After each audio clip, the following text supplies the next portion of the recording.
It's episode 7, bitches. Guess who's here? Ah! Alright, episode 7. Let's go. This episode, we are of course going to be discussing the attendings.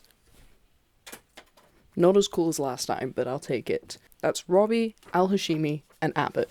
Langdon's also going to be here as well, but only really in relation to Robbie, so I'm just gonna group him over there. So with the attendings, I wanted to focus on how they actually play the role of the attending. This will be a little bit difficult for Abbott because we've not actually seen him work solo yet, but what we do know is that he's not really a rules guy.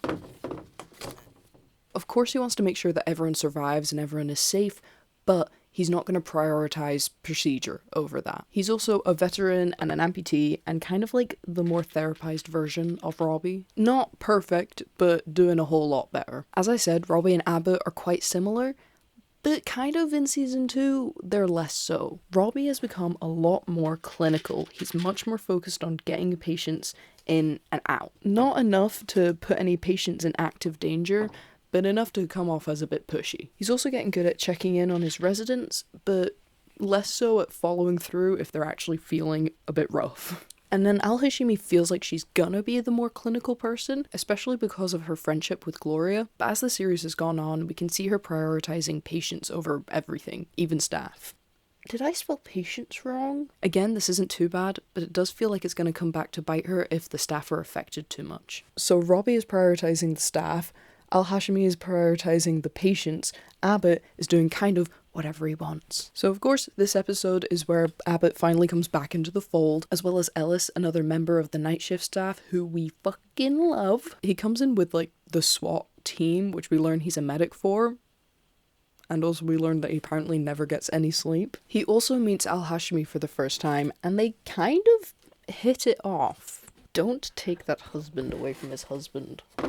They specifically bond over work that they've both done in the Middle East. This is where Al-Hashimi sort of reveals, I guess, that she worked at a maternity hospital in Afghanistan that got attacked in, like, real life as well. And although Al-Hashimi seems a bit, like, taken aback by Abbott at first, it seems like they've already started to get along, even if Robbie's still hesitant. Robbie, on the other hand, finally has to face Langdon head to head, who probably does the best thing that you can do. Langdon straight up apologizes, just up front, I'm sorry, dude. Unfortunately, Robbie still seems too hurt by Langdon's actions and is like, I don't think I want to work with you anymore. This obviously shakes Langdon a bit, and we see him struggle to get into the rhythm of treating the patient with Robbie. Mel helps a bit, but the strangest thing is that Robbie actually starts pushing him to do better. He corrects his mistakes, maybe a bit too bluntly, but then also encourages him to take the lead when talking to Garcia about the patient. It's a big switch up from, I don't want you working here, to,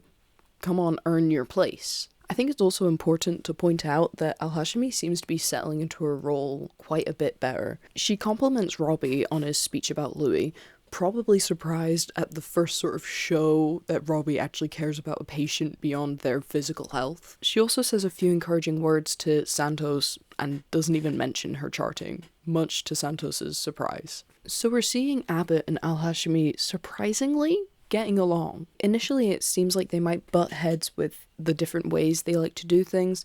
Al-Hashimi likes to play things safe, whereas Abbott doesn't really care about what the proper procedure is. Like this episode when he personally pays an Uber to take medication to a patient's house. After everything's calmed down with that first patient they work on together, they have a chat and find some, respect for each other. He don't hate women. That's my attending. Now, Al-Hashimi is really getting over that initial speed bump and is starting to mold herself to fit into the Pitt's delicate ecosystem. And I stand corrected from a thing I said 2 episodes ago. Al-Hashimi actually walks away from a patient that Robbie is working on once, he said, no, it's fine, you can go. But there is a funky thing that happens at the end of the episode.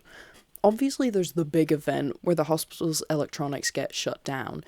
But instead of telling Robbie, they tell Al-Hashimi. Even when Robbie specifically asks what's wrong before telling the whole staff, they don't tell him. They hold back that information. Now, Al-Hashimi doesn't seem crazy comfortable with this. She's not giving this vibe of, it's my hospital now, bitch. But she also doesn't make any effort to actually get Robbie in on the fold. And she doesn't try to do any of the prep that Robbie was trying to do right before the shutdown happened. There was like a solid minute of the staff getting told what was happening, and Al-Hashimi could have been going around taking a picture of the board, getting equipment ready. Now we have to rely on what will inevitably be Whittaker's blurry ass photo. There's no way he got a good photo of that, I swear. But the big question here isn't why didn't Al-Hashimi tell Robbie about the shutdown? It's why did the big boss not tell Robbie about the shutdown? Robbie's been working here for God knows how long. Why would you choose the newbie? Like, I think we know why. We're moving on. Robbie's still kind of refusing to talk to Langdon, but he is making sure he's settled in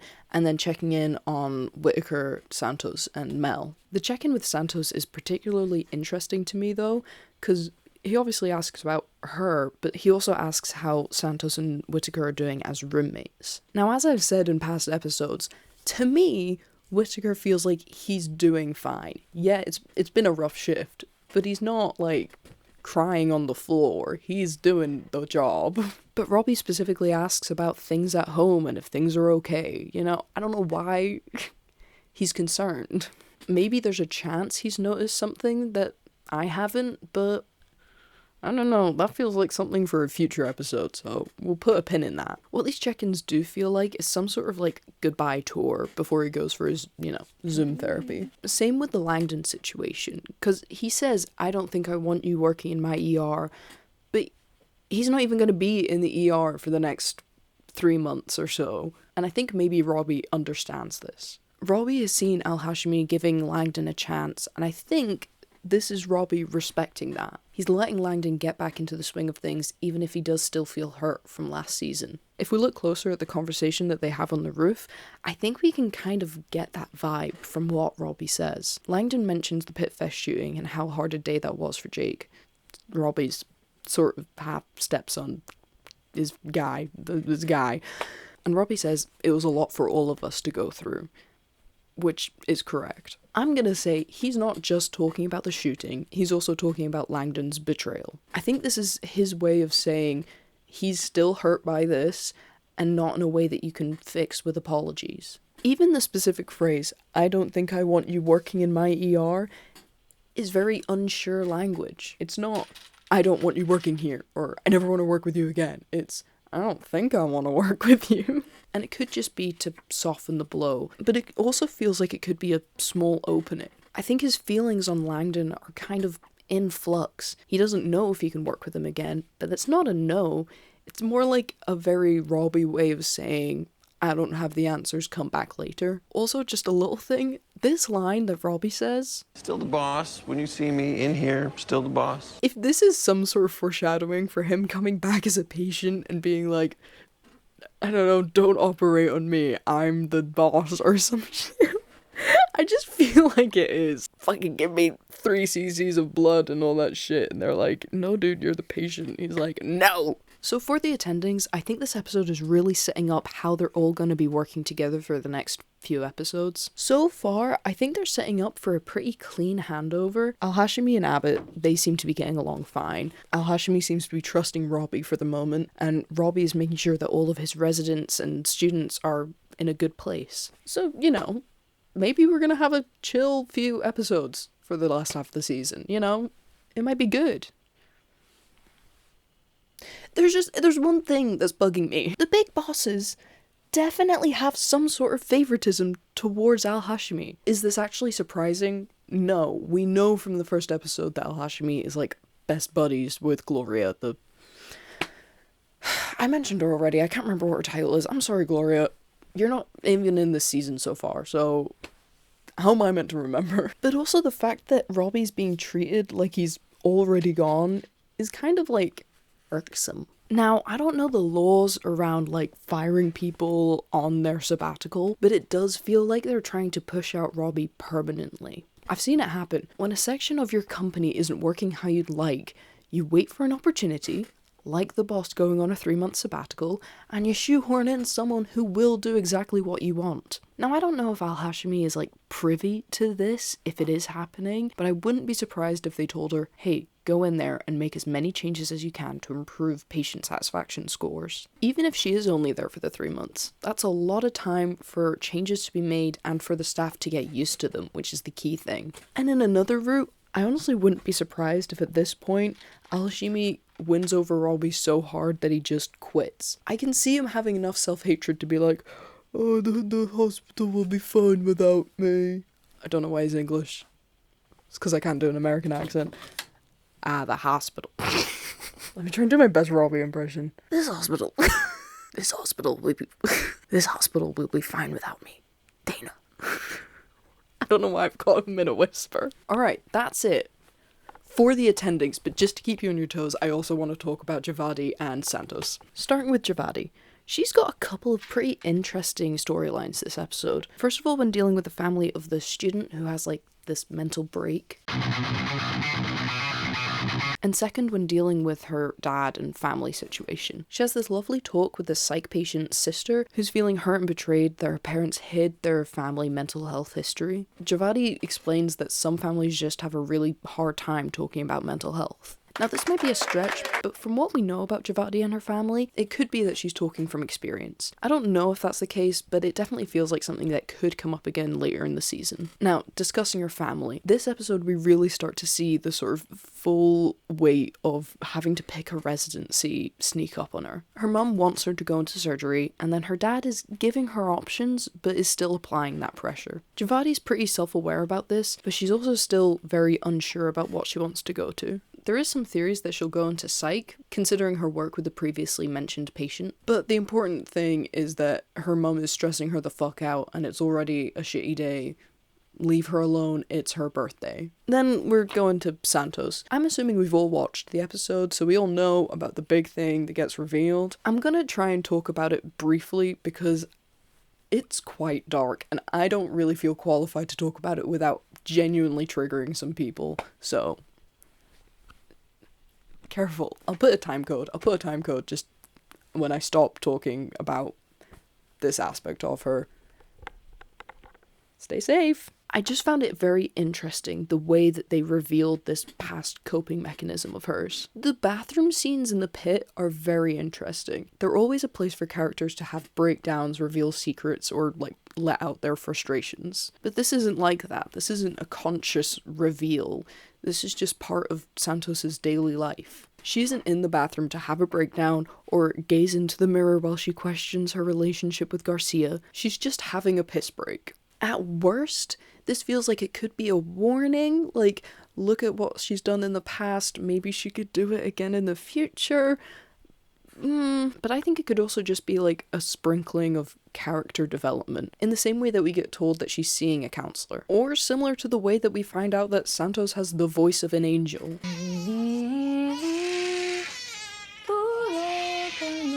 This is just an insight into her past and her current character. I'm not expecting her to burst out into a big musical number. Unless... holy fuck, guys, a musical episode of The Pit.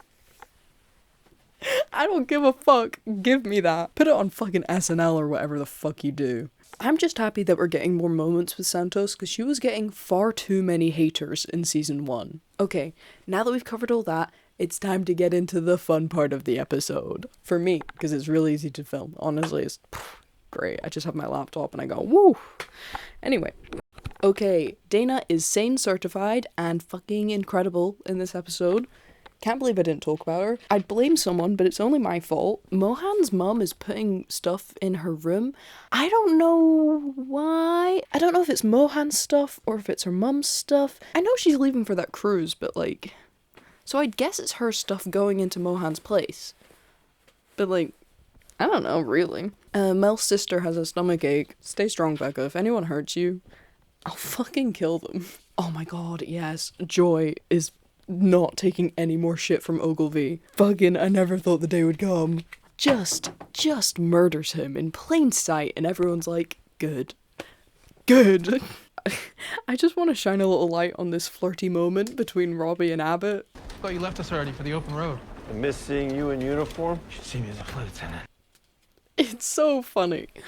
Jester, show me two old men kissing. Whitaker gives Joy a protein bar, I guess, but not Ogilvy. King shit. Oh, yeah, if this isn't a hint that Joy is queer, I'm suing HOB. I'm suing HBO. It's not funny. I do not play about my queer women. I don't need her to be a lesbian. Like, but I don't know what else they could mean. You know? Make her ace. I don't give a fuck. Queer. Oh, yeah, it's do I mention it? Robbie and Jake seem to be potentially back on track. We don't get a whole ton of information about it, but, you know, I'm hoping. Garcia is still treating Langdon like shit, but in, like, a fun way. She's not treating him differently after his whole, rehab thing. Guys, Ellis's arms. Ellis, hello. Unnecessary to look that great. Like, bitch, you're about to go to work. Blow me a kiss, please. Princess has definitely won the betting pool. She definitely guessed cyber attack, so she got that money. Okay, so that is the end of episode 7. Gang, what a good episode. That's just a good I did not even get into the fucking half of it. The whole thing with Dana, incredible, okay? But like, is there anything I can even add? Give them all another Emmy. Just sweep the fucking box office with this shit. Put it in a cinema. Oh my god, put it in a cinema. 2 weeks straight, every day. You go in, a week, make it a week, and you go 2 episodes, 2 episodes, 2 episodes, 2 episodes, 2 episodes, for 2 weeks. No, for 1 week. I'm sad. They fucking trying to kick me out of the theater, but I'm simply too sad. What was I even gonna say? Okay. I will catch you all later. Next episode is... Think. What day is it today when this is being posted? This is episode 7. Hi.